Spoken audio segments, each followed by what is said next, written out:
урматтуу Жомарт Кайымович, мен сизди интеллигенттүү инсан катары сыйлайм, бирок ара туроодо колуңузга камчыны алып турсаңыз да жакшы болот эле.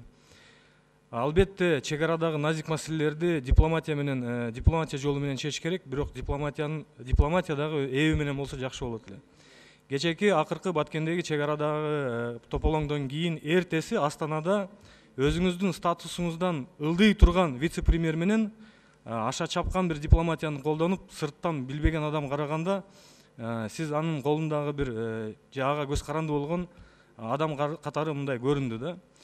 Кечээ 3-4 күндөн бери айтып атасыз, расмий Ташкент бизге биздин коңгуроолорубузга, каттарыбызга жооп бербей атат деп. Бул сөзүңүз менен өзүңүздүн алсыздыгыңызды жана таптакыр сиздин өкмөтүңүз тоготпогонуңузду моюнга расмий алдыңыз. Бул бир четинен жакшы, чындыкты айткан. Бирок, эгерде сиздин колуңузда эч кандай рычаг болбосо дагы, анда түшүнүктүү болот эле. Колуңузда эң кубаттуу мындай рычагдар бар. Бул суу ресурстары. Бизде намыс болобу же болбойбу? Толгон токой чек ара маселелери. Алар эч качан чечилбейт. Элементардуу биздин бүгүнкү текущий вопростор чечилбей аткандан кийин. Алабыкадагы орто токой сактагычы качан ошол маселеси качан чечилет? 24 жылдан бери башка мамлекеттин куралдуу күчтөрү кайтарып турат. 300дөн ашык башка мамлекеттин жарандары 800 миллион сомдон ашыкча карыз болуп, жер салыгынан эле бүгүнкү чейин эч кимди тоготпой, анан биз ошол жерден кокуй, бул назик маселе дипломатия жолу менен чечиш керек деп 24 жылдан бери өкмөт келип кете берет экен, алмаша берет экен. Бирок бул маселени сиздин планыңызда барбы же жокпу?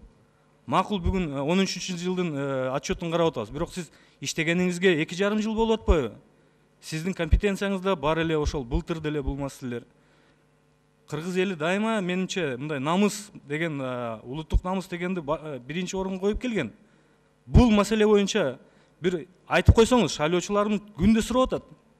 Бул менен бирөө алектенеби бул маселе боюнча деп. Эч кандай талаш тартыш маселе жок ал жерде. Демаркация бүт процедуралары бүткөн. 18 километр ичкериде жайгашкан. 800 миллион сомдон артык карызды төлөбөйт. Светти да бизден алат, бекер, башкасын да бекер алат. Анан биздин жарандар болсо жер үлүшүнө бир эле айыл өкмөттө 2000ден артык адам тизмеде турат, жер ала албай. Ал жерде 865 гектар жерди ээлеп, башка мамлекеттин жарандары отурат.